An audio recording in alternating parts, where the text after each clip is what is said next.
എല്ലാവർക്കും ഒരു ഉത്തരം കിട്ടി. നിങ്ങളൊക്കെ പോലെ തന്നെ ഞങ്ങൾ കഴിഞ്ഞ ദിവസം ഡ്രഡ്ജറിലെത്തിച്ച് അഞ്ജുവിലേക്ക് കാര്യങ്ങൾ വിശദീകരിച്ചിരുന്നല്ലോ.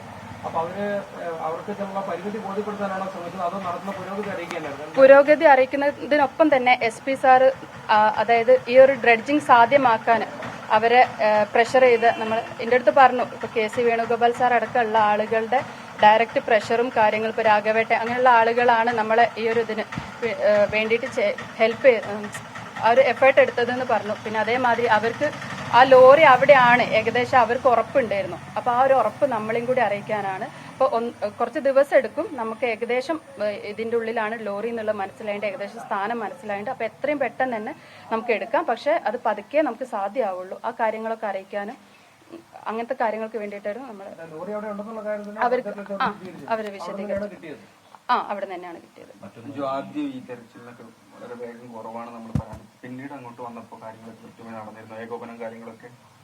ഏകോപനം അതൊന്നും അങ്ങനെയൊന്നും പറയാൻ ഞാൻ ആരുമല്ല. അപ്പം നമുക്ക് അതൊക്കെ ഓരോ സാഹചര്യങ്ങൾക്കനുസരിച്ചിട്ടാണ്. അപ്പം അതെനിക്ക് ഉത്തരമല്ല.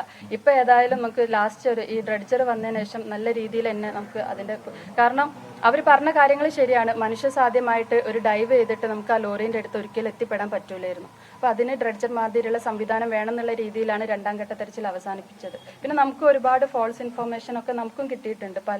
പല രീതിയിലും നമ്മളും ആ വഴിക്കൊക്കെ പോയിട്ടുണ്ട്. അപ്പം ഏതായാലും കുറച്ച് വൈകിയാണെങ്കിലും ഈ ഒരു സമയത്ത് ഈ ഒരു ഇതിലേക്ക് എത്താൻ പറ്റിയിട്ടുണ്ട്. എല്ലാം സാധ്യമായതെല്ലാം ചെയ്ത് ഒരാൾക്ക് വേണ്ടിയിട്ട് ഈ ഒരു 72 ദിവസം അവര് കാത്തിരുന്ന്, അതായത് അവർക്ക് എപ്പോൾ വേണമെങ്കിലും ഈ ഒരു ചാപ്റ്റർ ക്ലോസ് ചെയ്യായിരുന്നു. അപ്പൊ ആ ക്ലോസ് ചെയ്യാതെ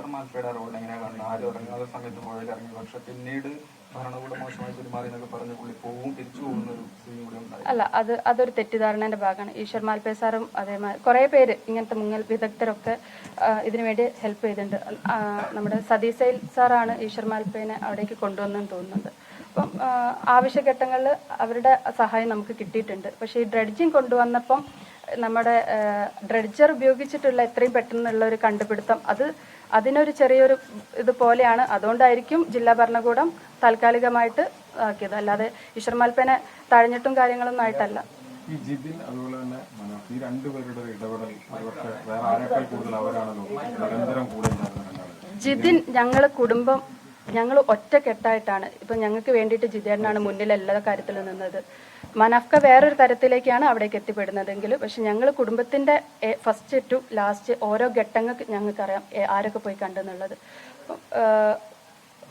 ജിതിൻ വേറെ രീതിയിലും മനാഫ്ക വേറെ രീതിയിലും. ഞങ്ങളെ ലക്ഷ്യം ഒന്നാണ്, പക്ഷെ ഞങ്ങൾ ഒരുമിച്ചല്ല ഈ ഒരു ഡ്രഡ്ജിങ് എന്ന് പറഞ്ഞൊരു സംവിധാനം ഇവിടെ എത്തിച്ചത് വരെ നമ്മൾ അത്രയും കുടുംബത്തിന്റെ ഭാഗത്തു നിന്നുള്ള എഫേർട്ട്, അത് ഡ്രഡ്ജർ എത്തിച്ച ആളുകൾക്കറിയാം നമ്മൾ എടുത്ത എഫേർട്ട് എത്രയാണെന്നുള്ളത്. നമ്മൾ അത്രയും ഓരോ ആളുകളെ പോയി കണ്ട് നമ്മുടെ കൂടെ നിന്ന് ആ രാഘവേട്ട, നമ്മുടെ സതീസേൽ സാറ്, ഇങ്ങനത്തെ ആളുകളാണ് ഇത് നമ്മുടെ കൂടെ അവർ നിന്നതുകൊണ്ടാണ്. അല്ലാതെ നമ്മൾ അവർക്കെതിരെ നിന്നാൽ നമുക്ക് ഒരിക്കലും ഈ ഒരു ഡ്രഡ്ജർ എന്ന് പറഞ്ഞ സംവിധാനം എത്തിപ്പെടാൻ പറ്റില്ലായിരുന്നു.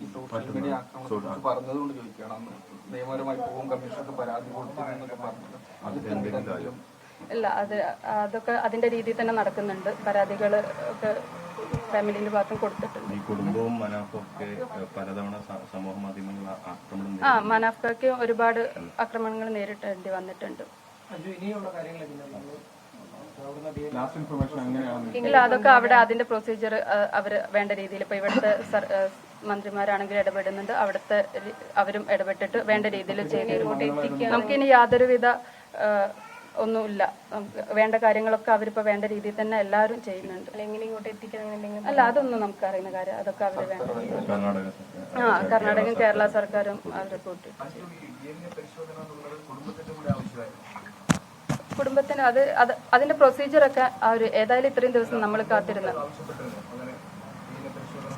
ഏതായാലും ഇത്രയും വൈകിയല്ലോ, ഇത്രയും കാത്തിരുന്ന്, അപ്പം എല്ലാം അതിൻ്റെതായ ഫോർമാലിറ്റി നടക്കട്ടെ എന്നുള്ള രീതിയിൽ.